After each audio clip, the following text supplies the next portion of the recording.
The red alert lights flashed across Luna Station as Commander Jake Morrison rushed down the metal corridor. His boots made sharp sounds on the steel floor. The emergency call had woken him from deep sleep, but the look on his aide's face told him this was not a normal drill. "What do we have?" Jake asked as he entered the communication center. The room buzzed with activity as technicians worked at their stations. Large screens showed star maps and data streams from across the solar system. Lieutenant Sarah Park turned from her console. Her face was pale. "Sir, we received a transmission through the Deep Space Relay Network. It traveled through 17 different stations to reach us. The signal is unlike anything we have seen before." Jake moved closer to the main screen.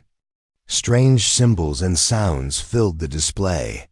The audio was a mix of musical tones and what sounded like whale songs. "Can we understand it?" "The quantum translator is working on it now," Sarah replied. "But sir, the power signature suggests this message traveled thousands of light years. Someone used a lot of energy to send this." Dr. Ryan Parker, the station's xenobiologist, looked up from his workstation. "Commander, I think you need to see this. The translation is coming through now." The main screen shifted to show text in English. Jake read the first few lines and felt his blood run cold. "To any civilization capable of receiving this message, we send this plea from the Valerian Federation. Our worlds face complete destruction. The Krex Empire has already consumed 3 of our 12 planets. They strip our worlds of resources and enslave our people. We have tried diplomacy. We have offered them everything we own. They respond only with violence." Jake continued reading as more text appeared. "Our nature is peaceful. We have never built weapons of war. Our technology serves life, not death. But the Krex bring only death. They kill our children and destroy our cities for sport. Soon they will reach our core worlds. We have perhaps weeks before our entire civilization ends." The message continued, with technical data about the Krex forces and their location. Jake studied the star charts that appeared on screen. The Valerian system was nearly 40 light years from Earth. "We offer our accumulated knowledge to any species willing to help us," the message concluded. "Our medical technology can heal any wound. Our terraforming methods can turn dead worlds into gardens. We ask not for charity, but for trade. Help us survive, and we will share everything we have learned in 3,000 years of civilization." The room fell silent as the message ended. Jake stared at the screen for a long moment. "How long ago was this sent?" "Based on the relay stamps, about 2 weeks," Sarah answered. "If their estimate is correct, we might already be too late." Jake activated his communicator. "Get me Admiral Crawford on priority channel." "Emergency authorization, Morrison 77 Alpha." Within minutes, Admiral Lisa Crawford's face appeared on the main screen. She looked tired, probably woken from sleep like Jake had been. "Commander, this better be important." "Admiral, we have received a distress call from an alien civilization. They are facing extinction and asking for help." Lisa's expression changed instantly. She became fully alert. "Send me everything. I will review it and call an emergency meeting within the hour." 3 hours later, Jake sat in the war room aboard the orbital station Terra Prime. The room was filled with Earth's top military and scientific leaders. Admiral Crawford stood at the head of the table, with the Valerian message playing on the wall screen. "The situation is clear," Lisa said. "An entire civilization faces destruction. They have specifically asked for help and offered payment in the form of advanced technology." General Carl Hayes, head of the Marine Corps, leaned forward. "Admiral, we know nothing about galactic politics. This could be a trap, or we could be walking into someone else's war." Dr. Ryan Parker spoke up. "I have been analyzing the message and the attached data files. The Valerians appear to be herbivorous creatures, similar to Earth's deer or elk in behavior. Their technology is incredibly advanced but focused entirely on healing and creation. They literally do not know how to fight. And the Kreks? Admiral Crawford asked. Insectoid species, highly aggressive. Based on the tactical data the Valerians provided, the Kreks military relies on fear and overwhelming force. They have never encountered serious resistance. Every species they attack either surrenders immediately or dies quickly. Captain Amy Sullivan, one of Earth's most experienced ship commanders, studied the data on her tablet. Their ships are larger than ours, but the designs suggest they have never faced return fire. Look at these weapon placements. No point defense systems. No armor on the rear sections. They expect their enemies to run away. Colonel Danny Wright, the Special Forces commander, nodded. The ground combat data shows the same pattern. The Kreks rely on fear tactics and shock attacks. They have never developed tactics for prolonged combat. Admiral Crawford walked around the table. The real question is whether we have a moral obligation to help. Earth has just achieved faster than light travel. We have 6 ships capable of interstellar flight. We would be risking everything on our first contact with alien life. Dr. Parker activated a video file from the Valerian message. The screen showed Krek soldiers destroying a crystal city while tall, graceful aliens fled in terror. The Krek's warriors were 8 feet tall with natural armor and razor-sharp claws. They moved through the city like a pack of wild animals, destroying everything in their path. They are not just conquering, Ryan said quietly. They are eliminating an entire species for sport. The Valerians have no military, no weapons, no way to fight back. This is not war, it is extermination. The room fell silent as they watched the footage.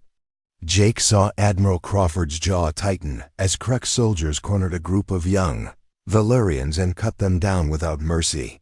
General Hayes broke the silence. Even if we decide to help, what can we do? 6 ships against an empire? Captain Sullivan looked up from her tablet. The Kreks have a weakness.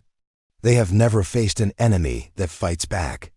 Their entire military doctrine assumes quick surrender or quick victory. They do not know how to handle prolonged resistance. That assumes we can provide prolonged resistance, Colonel Wright pointed out. We would be outnumbered and outgunned. Jake had been quiet during the discussion, but now he spoke. I think we are missing something important. The Valerians sent this message to 17 different relay stations. That means there are other civilizations out there with faster-than-light communication. Why has no one else responded? Dr. Parker checked his notes. According to the Valerian data, most galactic species avoid conflict with the Kreks Empire. They either submit to Kreks demands or stay far away from Kreks territory. The Valerians tried contacting 12 different civilizations before sending the general broadcast. So the galaxy watches while entire species get wiped out? Admiral Crawford asked. It appears so. The Kreks Empire has conquered 47 different species over the past 3 centuries. Each conquest makes them stronger and discourages others from resisting. The discussion continued for another hour. Arguments flew back and forth about resources, risks, and responsibilities. Finally, Admiral Crawford called for quiet. This decision will define what kind of species humanity becomes as we enter the galactic community, she said. We can ignore this message and focus on our own development. That would be the safe choice. Or we can answer their call for help, knowing we might lose everything in the attempt. She looked around the table at each person. I have made my decision. Commander Morrison, prepare the fleet for immediate departure. Captain Sullivan, you will lead the expedition. Colonel Wright, assemble a Marine force. Dr. Parker, you are coming with us as our xenobiology expert. General Hayes looked surprised. Admiral, the Joint Chiefs have not approved this mission. I am using my emergency authority, Lisa replied. By the time we debate this properly, the Valerians will be extinct. Sometimes leadership means making the hard choice before it becomes impossible. As the meeting ended, Jake wondered if they were making a terrible mistake. Earth's small fleet, against an empire that had conquered nearly 50 worlds, seemed like suicide. But as he remembered the footage of Krek's soldiers killing defenseless civilians, he knew they had to try. 2 days later, the human fleet departed for the Valerian system. They had no idea that their decision would change the balance of power in the galaxy forever. The human fleet dropped out of faster-than-light travel at the edge of the Valerian system.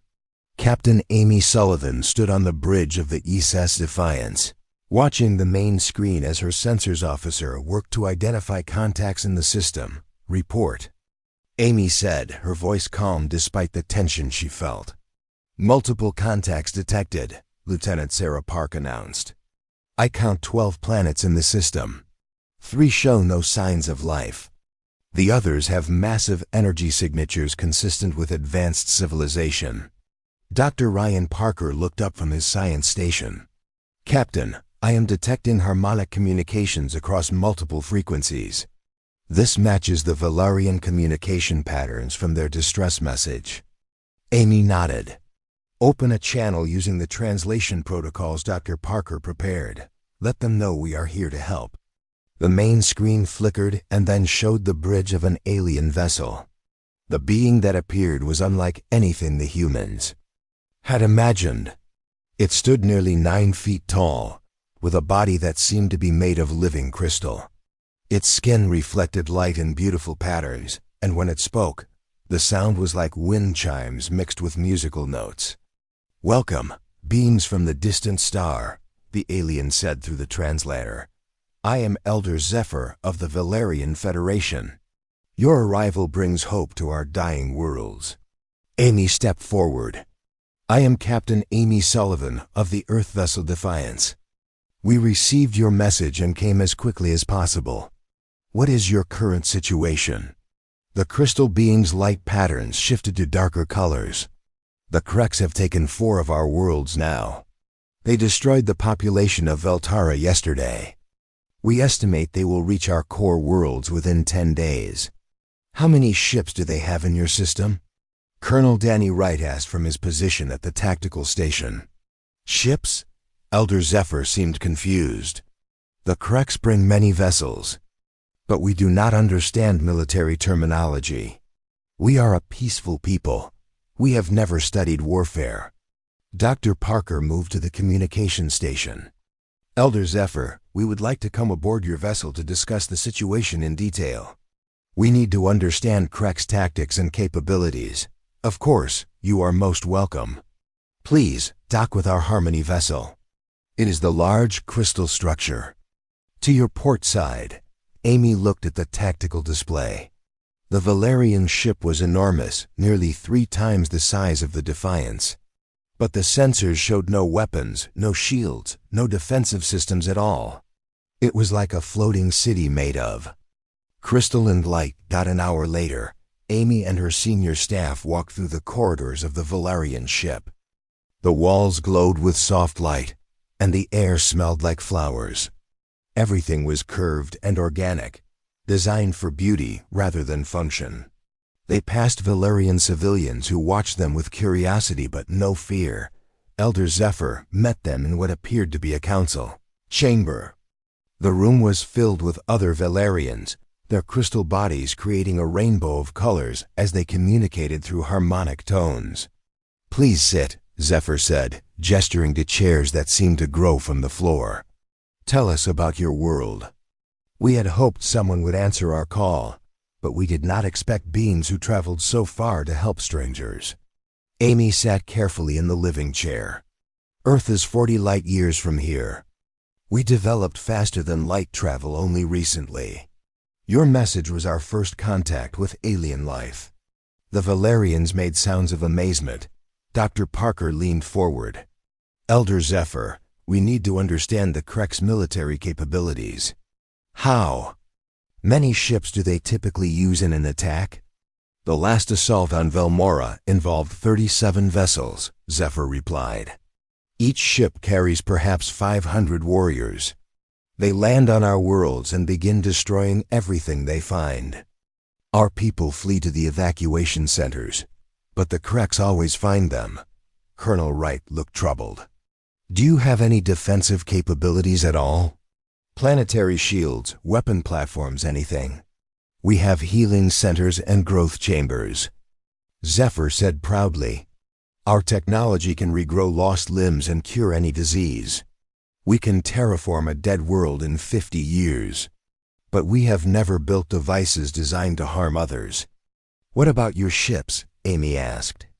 Do they have any defensive systems? Our vessels are for transportation and scientific research.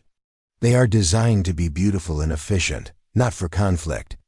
Lieutenant Colonel Danny Wright stood and walked to the large window that showed space outside.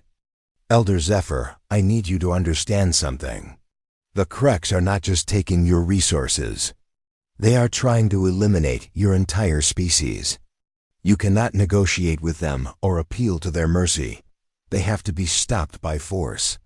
But we do not know how to use force, Zephyr replied, his light pattern showing distress. Violence is against our nature. We have lived in peace for 3,000 years. Dr. Parker activated his tablet and showed footage from the Valerian message. This is what the Kreks did to your people on Veltara. They are not interested in coexistence. They want to destroy you. The Valerians watched the footage in silence. Many of them changed to darker colors, and their harmonic tones became discordant. When the video ended, Elder Zephyr spoke quietly. We had hoped there was another way, but you are correct. The Kreks cannot be reasoned with. What do you propose? Before Amy could answer, alarms began sounding throughout the Valerian ship. A young Valerian rushed into the chamber, its colors flashing in rapid patterns. Elder Zephyr, it said in panicked tones. Krek ships have entered the system. They are approaching the fourth planet. Amy activated her communicator. Defiance. This is the captain. What is our tactical situation? Captain, we have 18 Kreks vessels on approach vector to Planet 4, Lieutenant Park replied. They match the configuration from the Valerian database. Heavy cruisers with extensive weapon systems. How long until they reach the planet? Approximately 4 hours at current speed. Amy looked at Elder Zephyr. Can you evacuate the population of that world? The fourth planet has 12 million inhabitants, Zephyr replied. Our transport ships could move perhaps 100,000 in 4 hours. Colonel Wright was already moving toward the door. Captain, we need to get back to our ships. If we are going to stop this, we need to act now. As the human team prepared to leave, Elder Zephyr touched Amy's arm with one crystalline hand. Captain Sullivan, you have traveled across the galaxy to help us. We cannot ask you to sacrifice your lives for strangers. Amy looked at the tall alien, seeing her own reflection in his crystal face. Elder Zephyr, where we come from, we have a saying, evil succeeds when good people do nothing. The Kreks expect you to run away. They expect us to run away too. But humans do not run from bullies. The trip back to the human fleet took 30 minutes. Amy spent the time reviewing tactical data and trying to form a plan. The Krek ships were larger and more heavily armed than anything in the human fleet. But they had one advantage. The Kreks had never faced an enemy that fought back. All ships, this is Captain Sullivan, Amy broadcast to the human fleet. We have 18 Kreks vessels approaching a civilian population. Our mission is to stop them from reaching the planet. I will not lie to you. We are outnumbered and outgunned, but we are not outmatched. The human ships moved into formation as they approached the Kreks fleet. Amy watched the tactical display as the distance closed. The Krek ships were massive, with dark hulls covered in spikes and weapon ports. They looked like instruments of terror rather than military vessels. Captain, we are receiving a transmission from the lead Krek ship, Lieutenant Park announced. Put it on screen. The bridge of the Krek ship appeared on the main display. The creature that faced them was a nightmare made real. 8 feet tall, covered in black chitin armor, with mandibles that could cut through steel. Its eyes were multifaceted like an insect, and when it spoke, its voice was like grinding metal. "I am Warlord Vexther of the Krex Empire," the creature said. "You will withdraw from this system immediately or be destroyed." Amy stepped forward, meeting the alien's gaze. "I am Captain Amy Sullivan of the Earth vessel Defiance. We are here to protect the Valerian people.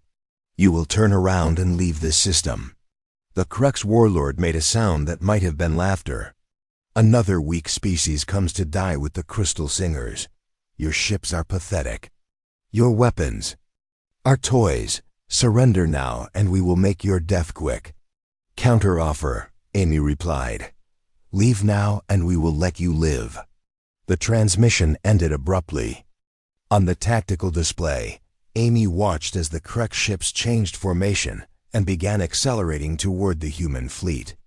"All ships, prepare for combat," Amy ordered. "Remember, they expect us to run. Let's show them what humans do when someone threatens innocent people." The first shots of the battle lit up space between the two fleets. The war between Earth and the Krex Empire had begun. The first Krex missiles struck the ESS Defiance like hammers against an anvil. Captain Amy Sullivan gripped her command chair as the ship shook violently. Sparks flew from damaged consoles, but the hull held. "Damage report," Amy called out over the noise. "Forward shields down to 60%, Lieutenant Sarah Park reported. "Hull breach on Deck 7, but emergency bulkheads are holding." Amy watched the tactical display as the Krex ships moved closer. Their weapons were powerful, designed to break enemy morale with overwhelming firepower. But the human ships had been built to survive in Earth's dangerous space environment, where a single mistake meant death. "Return fire," Amy ordered. "Target their weapon systems." The human fleet opened fire with kinetic missiles and railgun rounds. The Krex ships, expecting their enemies to flee or surrender after the first exchange, were caught off guard. Two Krex vessels took direct hits to their primary weapon arrays, causing massive explosions along their hulls. On the bridge of the Krex flagship, Warlord Vexther stared at his tactical display in confusion. In 3 centuries of conquest, no enemy had ever returned fire effectively during first contact. His tactical officers buzzed with agitation as they tried to understand what was happening. "These creatures fight back," one of his subordinates hissed. "This has never happened before." "They are primitives with crude weapons," Vexther snarled. "Increase firepower. Break their spirit." But the human spirit was not so easily broken. Captain Amy Sullivan had grown up on Luna Colony, where equipment failure meant instant death. Every human in the fleet had been trained to function under pressure that would crush most species. They saw the Krex attack not as overwhelming force, but as a problem to be solved. "All ships, implement formation Delta 7, Amy broadcast to the human fleet. Use the asteroid field for cover." The human ships scattered in a pattern that seemed random to the Krex commanders. But Amy was using tactics developed during Earth's asteroid mining wars, where pilots learned to use space debris as both cover and weapons. The ESS Courage, commanded by Captain Tony Rodriguez, dove behind a large asteroid and fired mining charges into the rock face. The explosion sent thousands of rock fragments toward the Krex ships at high velocity. The Krex vessels, designed for intimidation rather than defense, had no point defense systems to stop the improvised shrapnel. "Krex vessel taking heavy damage," reported Dr. Ryan Parker from his science station. "Their armor is strong against energy weapons, but weak against kinetic impacts." Colonel Danny Wright, monitoring the battle from the Marine Command Center, spoke into his communicator. "All ships, the Krex expect us to fight like everyone else they have conquered. They expect us to run when we take damage. Instead, we close distance and get more aggressive." The human fleet began a coordinated attack that baffled the Krex commanders. Instead of retreating when damaged, the human ships moved closer. Instead of following predictable formations, They adapted their tactics in real time based on what they learned from each exchange. Lieutenant Maya Santos, the electronic warfare specialist aboard the Defiance, made a crucial discovery. "Captain, I am detecting structured communication patterns from the Krex ships. They use a form of hive mind coordination." "What does that mean for us?" Amy asked. "If I can disrupt their communications, their coordination will collapse. They will fight as individual ships instead of a unified fleet." "Do it." Maya's fingers flew over her console as she activated every jamming system the human fleet possessed. The effect was immediate and devastating.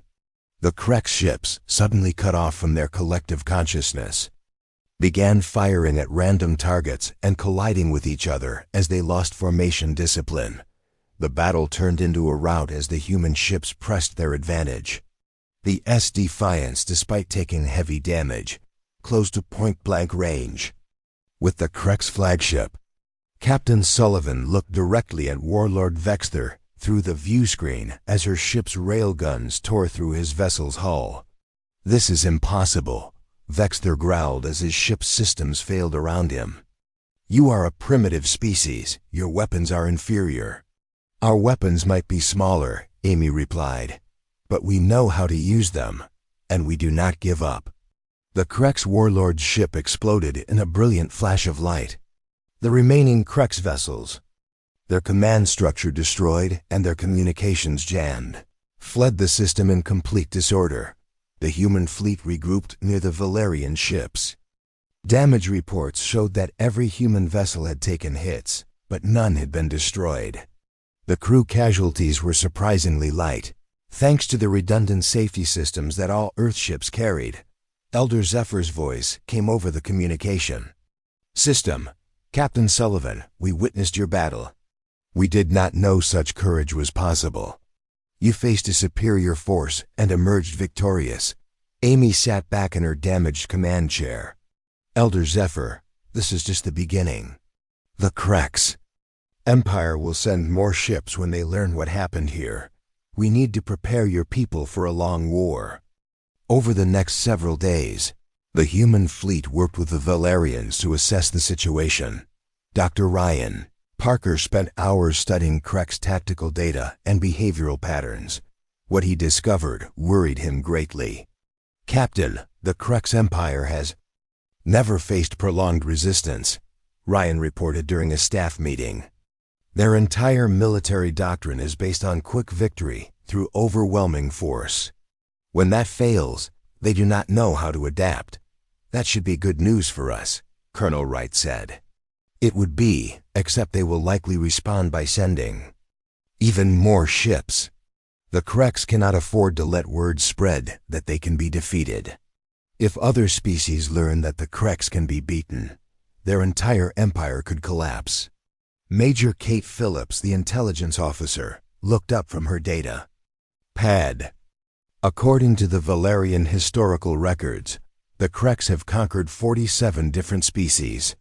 Each conquest followed the same pattern: overwhelming attack, quick surrender, total subjugation.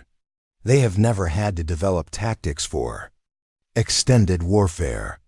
Amy walked to the large window in the conference room and looked out at the Valerian crystal ships. "Then we need to teach the Valerians how to fight. They cannot rely on us to protect them forever." The next phase of the human mission began immediately. Colonel Wright and his Marines started training Valerian civilians in basic combat techniques. The peaceful aliens were reluctant to learn violence, but the footage of destroyed Valerian worlds convinced them that they had no choice. The training sessions were difficult for both sides. The Valerians' pacifist nature made it hard for them to understand military thinking. They kept trying to find diplomatic solutions to tactical problems. The humans had to teach them that sometimes the only way to save lives was to take them. Dr. Parker worked with Valerian scientists to modify their technology for defensive purposes. Their medical scanners could be adjusted to detect Krex life signs. Their terraforming equipment could be used to create defensive barriers. Even there, Harmonic communication systems could be weaponized as sonic disruptors. Commander Jake Morrison arrived from Earth with additional supplies and reinforcements. His ships brought military advisors, medical teams, and most importantly, manufacturing equipment to help the Valarians build their own defensive systems. How bad is the situation? Jake asked Amy during a private meeting. The Kreks will be back. In force, Amy replied. Our intelligence suggests they are mobilizing battle fleets from multiple systems. We may be facing hundreds of ships instead of dozens.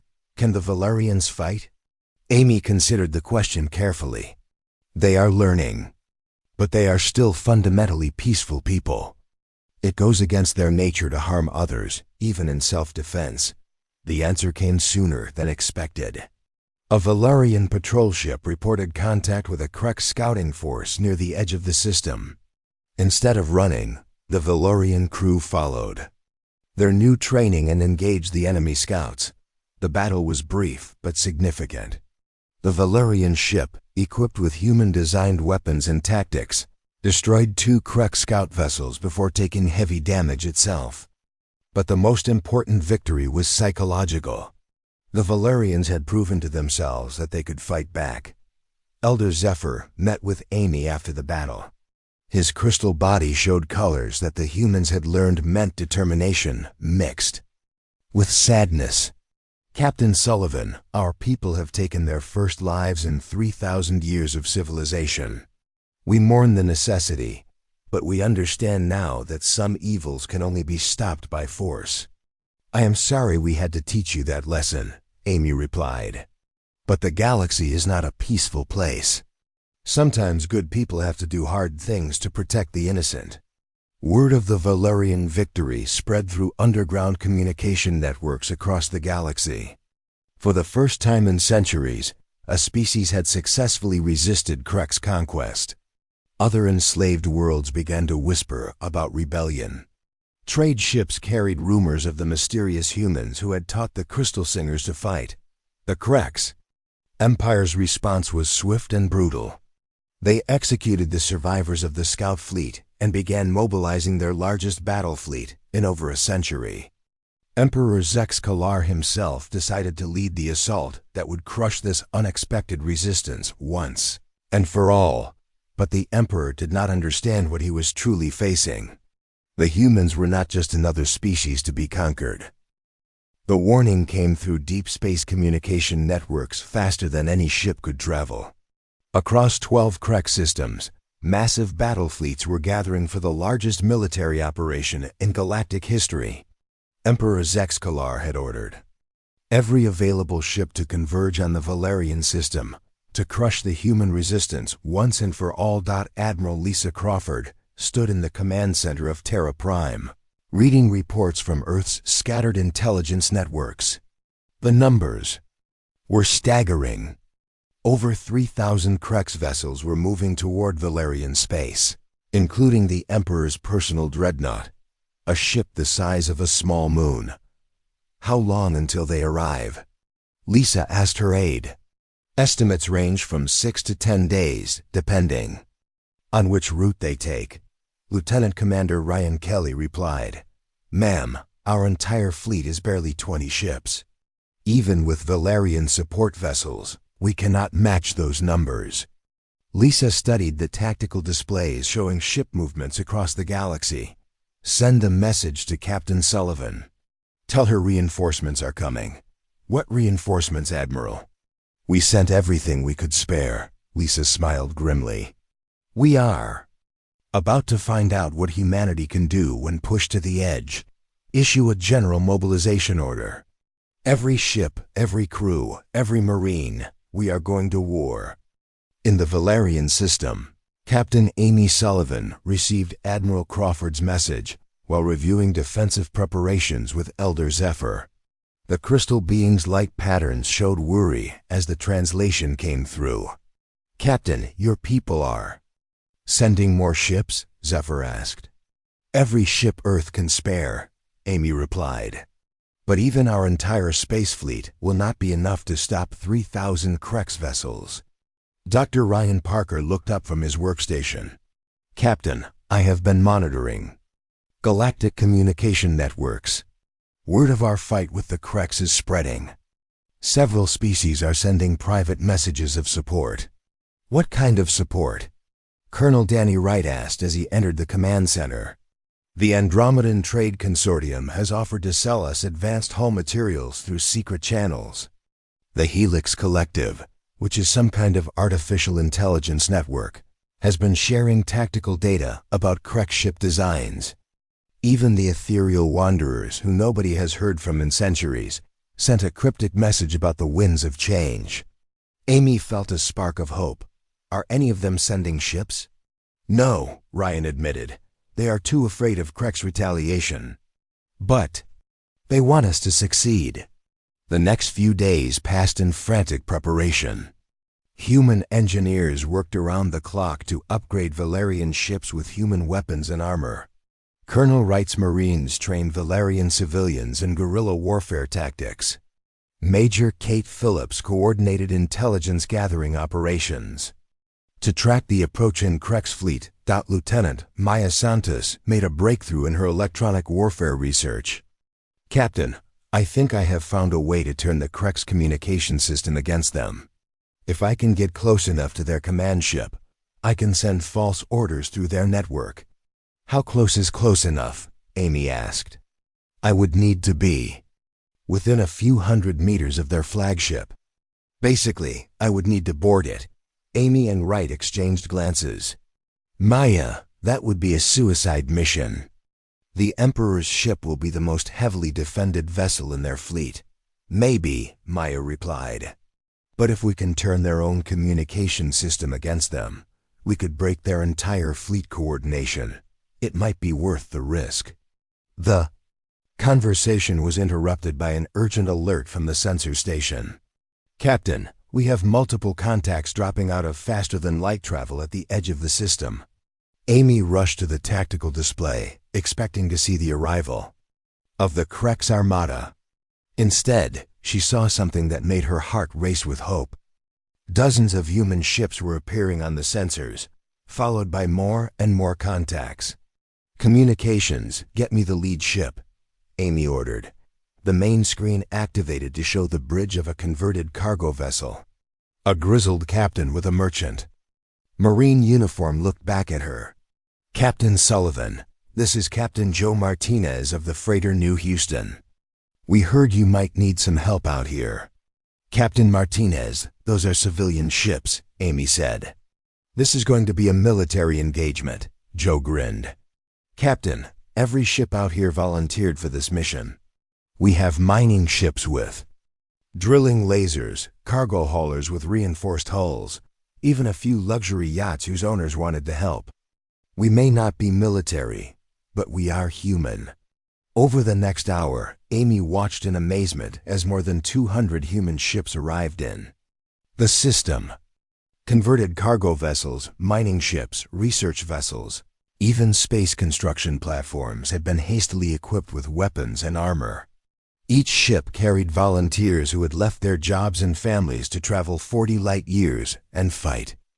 An alien empire. Admiral Crawford's voice came over the communication system from the newly arrived command ship. Captain Sullivan, I brought everyone who wanted to come.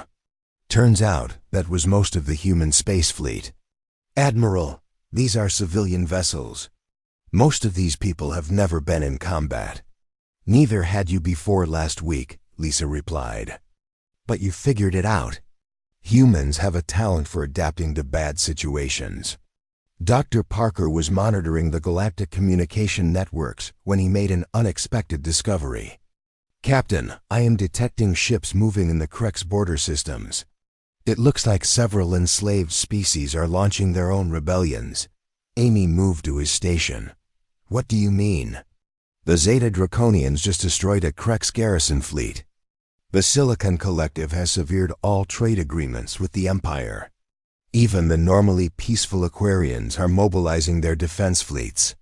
Our victory against the Krex has inspired uprising across the galaxy. The realization hit Amy like a physical blow. Their small battle against Warlord Vexther had started something much larger than they had imagined. The Crux Empire, built on the foundation of inevitable victory and universal fear, was beginning to crack as species across the galaxy realized the Empire could be fought. That explains why the Emperor is bringing his entire fleet, Colonel Wright observed.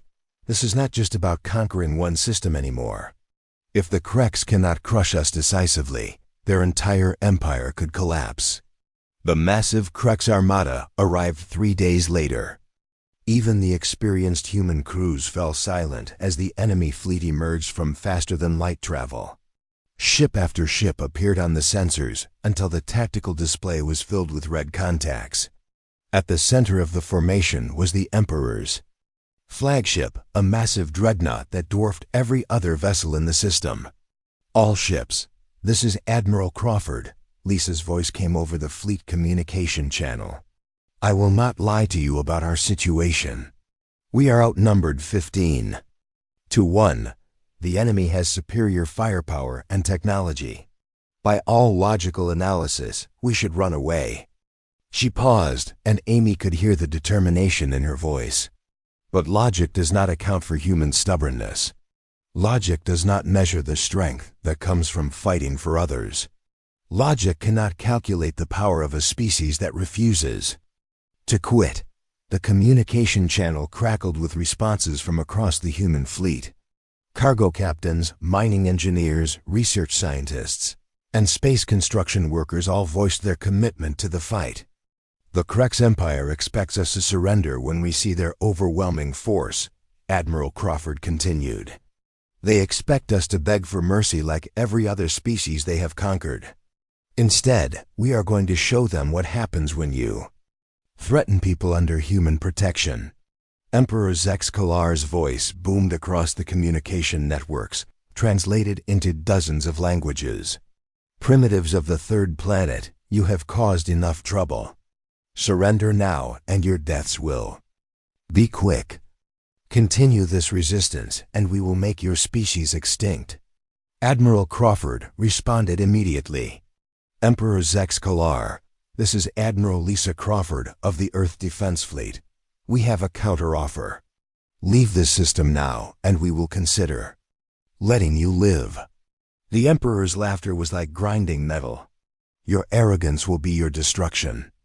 We have conquered 47 species across 3 centuries. Your small fleet will be crushed like insects. Emperor, Admiral Crawford replied, you have conquered 47 species that did not know how to fight. You have never faced humans before. Today you learn the difference. The space between the two fleets filled with tension as both sides prepared for battle. On the human ships, crews checked their weapons and said prayers to gods from a dozen different faiths. On the Crux vessels, warriors sharpened their claws and prepared for what they expected to be another easy victory. But this would not be like their previous conquests. The humans had studied Crux tactics and found their weaknesses. They had adapted their technology and trained for months. Most importantly, they had something the Crux had never encountered: the absolute refusal to give up when protecting others. Captain Amy Sullivan stood on the bridge of the ESS Defiance and watched the massive enemy fleet bearing down on them. Around her, the crew worked with calm efficiency, preparing for the battle of their lives. All stations report ready for combat, Lieutenant Sarah Park announced. Amy nodded and opened a channel to the human fleet. All ships, this is Captain Sullivan. Remember what we are fighting for. Behind us are 12 worlds full of peaceful people who have never hurt anyone. The Crux want to destroy them for sport. We will not let that happen. The final battle began with the fury of a dying star.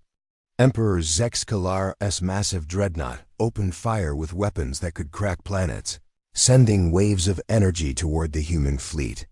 The smaller human ships scattered like leaves in a hurricane. But they did not run away. Captain Amy Sullivan watched from the bridge of the ESS Defiance as the enemy barrage lit up space around them. Her ship shook violently as near misses overloaded their shields, But the crew remained calm. They had trained for this moment. All ships, implement Battle Plan Alpha. Admiral Crawford's voice came over the communication channel.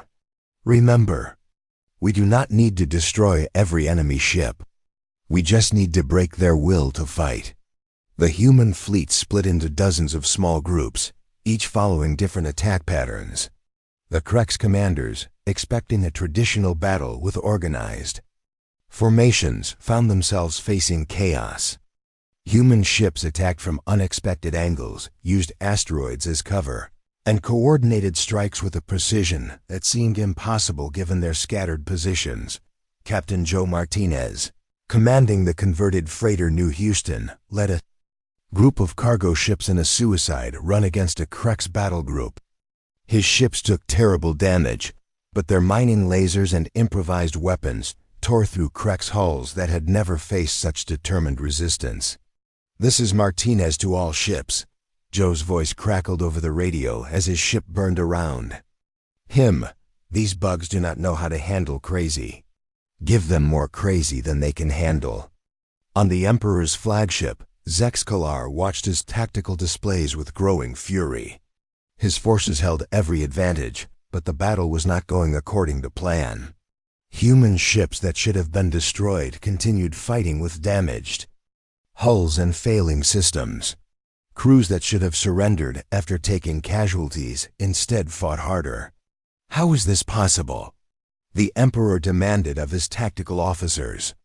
Their ships are inferior, their weapons are primitive. Why do they not die?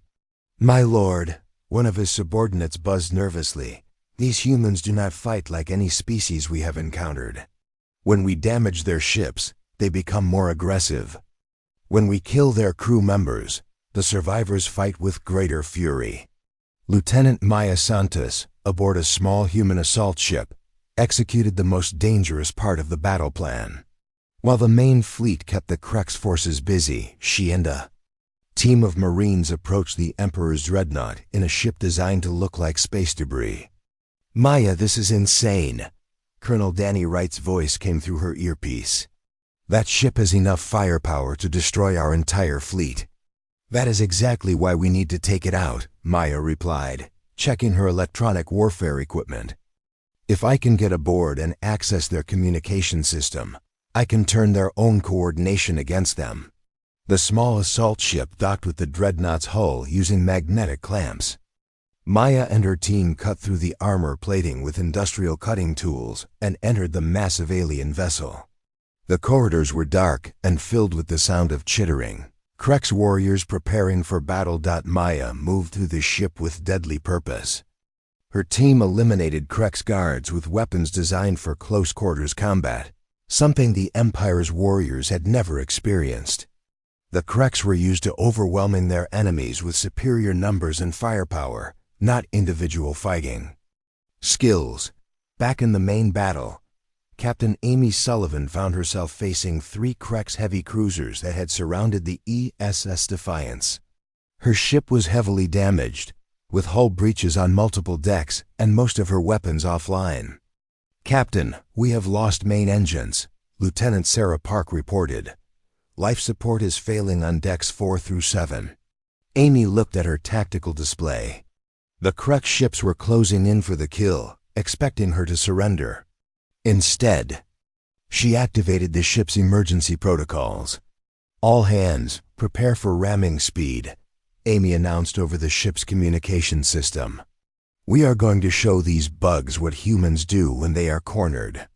The Defiance, using its maneuvering thrusters and the last of its power, accelerated directly toward the largest Krex ship.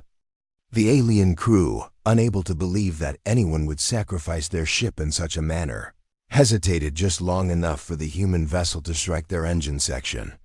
Both ships exploded in a massive fireball that lit up the battlefield. But Amy's sacrifice had not been in vain. Her ramming attack destroyed the command ship for an entire Krex battle group, leaving dozens of enemy vessels without coordination.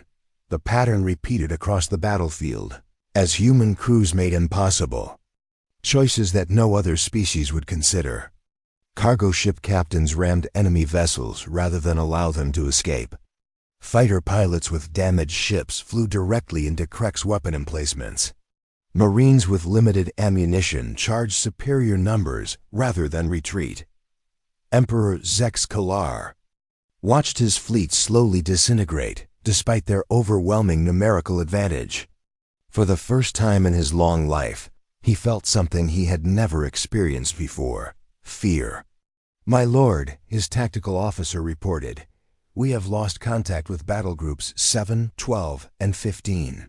The humans are using some form of coordinated suicide tactics that our doctrine cannot counter." "Impossible," the Emperor snarled. "No species fights this way. No civilization would sacrifice so much for strangers." Lieutenant Maya Santos reached the Emperor's communication center just as the massive alien entered the chamber. Zexkalar stood 12 feet tall, his chitinous armor scarred from centuries of conquest. His mandibles could cut through steel, and his claws had killed the leaders of dozens of worlds. "A primitive comes to die in my presence," the Emperor hissed. "Your species will make interesting slaves after we crush your pathetic resistance." Maya looked up at the towering alien and smiled. "Your Majesty, you still do not understand what you are fighting. Humans do not become slaves. We either win or we die trying." She activated the explosive charges her team had planted throughout the communication center. The Emperor's roar of rage was cut short as the blast tore through the ship's primary systems, sending false orders throughout the Krek's fleet. Across the battlefield, Krek's ships began receiving contradictory commands. Some were ordered to retreat, while others were told to advance. The careful coordination that had made the Empire's forces so effective collapsed into chaos. As individual ship commanders tried to make sense of conflicting orders, Admiral Crawford, commanding the human fleet, from her damaged flagship, saw the opportunity immediately. "All ships, press the attack. The enemy coordination is breaking down. Do not give them time to recover."